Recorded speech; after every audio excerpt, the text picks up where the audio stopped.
4:49 is our time. Welcome back. It was a Republican rout. They won control of both the House and the Senate in the new 114th Congress. Oh boy, well, the GOP could wind up with the biggest House majority since Harry Truman was president 60 years ago. Yeah, it's a big deal. Susan McGinnis joins us live now from Washington, D.C. Susan, how are the Democrats taking all of this morning?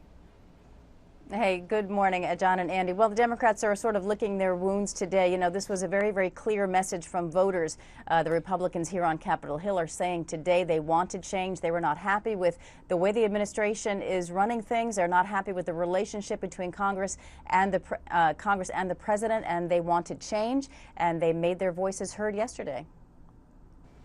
Well, we have news. Well, first off, for Nevada, Harry Reid no longer the majority Senate leader.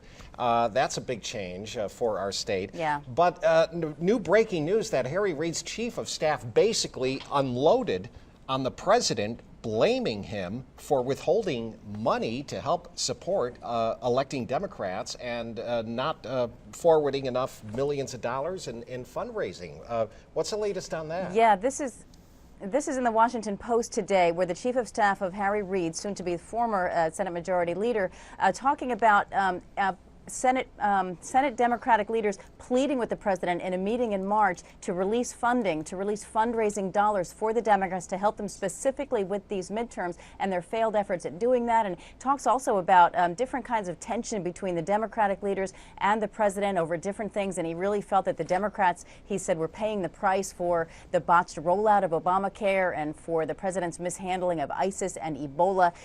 So that's in today's Washington Post. Very interesting comments from Harry Reid's chief of staff as Harry Reid now presumably becomes the minority leader.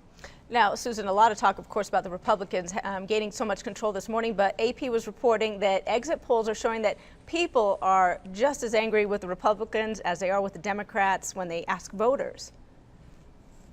Right. It's really just a matter of the voters, we think, being unhappy with the relationship, with the political gridlock in Washington. So they made this change. Now we have a full Congress controlled by the Republicans. We have a White House, at least for the next 2 years, controlled by a Democrat. And voters are going to be watching very closely to see what happens next. See if this change that they made is going to mean more compromise happens, more deals go through, or will there continue to be years of political gridlock? No question there's going to be a more ease of conservative policies. It's going to be easier for them to push those through. But the big question is, will there be deals made where there is agreement between the two sides? It's really yet to be seen. Yeah, a lot to watch. Live in D.C. Thank you so much for reporting live for us this morning.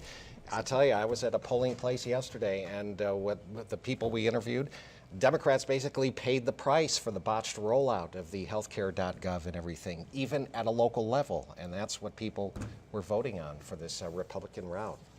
All right, still to come at Channel 2 News.